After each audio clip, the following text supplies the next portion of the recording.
ব্রিটেনের কারাগারগুলোতে নিরাপত্তা ব্যবস্থার অবহেলার সুযোগ নিয়ে ক্রমেই বাড়ছে মাদকের অবৈধ প্রবেশ। সম্প্রতি সরকারি ব্যয় তদারকি সংস্থা ন্যাশনাল অডিট অফিস এক প্রতিবেদনে জানিয়েছে, কারাগারের নিরাপত্তা অবকাঠামো ঠিকমতো মেরামত না করায় বন্দীদের কাছে মাদক পৌঁছানো দিন দিন সহজ হয়ে উঠছে।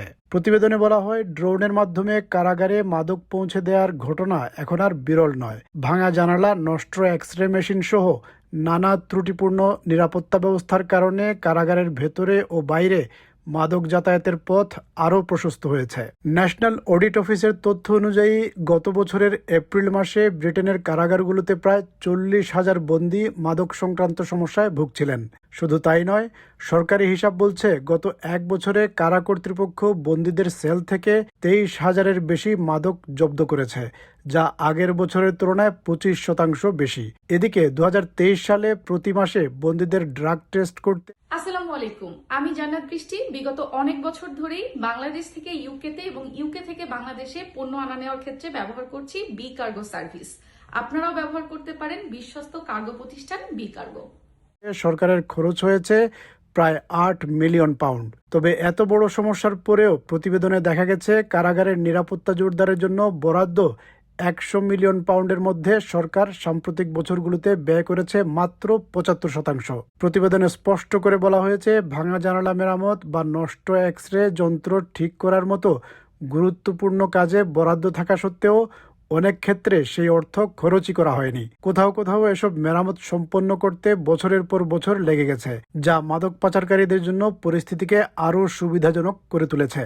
প্রতিবেদনে আরও জানানো হয়, কারাগারের রক্ষণাবেক্ষণ খাতে বকেয়া কাজের পরিমাণ 2020 সালের ফেব্রুয়ারি থেকে 2024 সালের সেপ্টেম্বর মাসের মধ্যে প্রায় দ্বিগুণ হয়ে 2 মিলিয়ন পাউন্ডের কাছাকাছি পৌঁছেছে।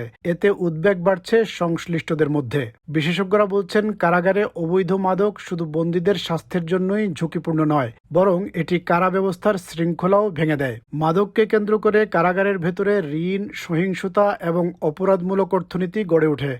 এমনকি মাদকাসক্ত বন্দীরা মুক্তির জন্য আবারও অপরাধে জড়িয়ে পড়ার ঝুঁকিতে থাকেন।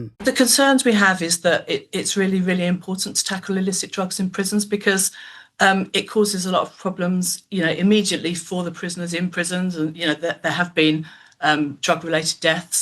It can also sort of destabilise the prison regime because the illicit economy in drugs kind of fuels debt and violence within a prison, but also people who are addicted to drugs will then be more likely to go on and reoffend. So for those reasons, it's really important that this is tackled. এই পরিস্থিতির জবাবে সরকার জানিয়েছে, drone ঠেকাতে উচ্চ ঝুঁকিপূর্ণ কারাগারগুলোর নিরাপত্তা জোরদারে প্রায় 40 million pound বরাদ্দ দেওয়া হয়েছে।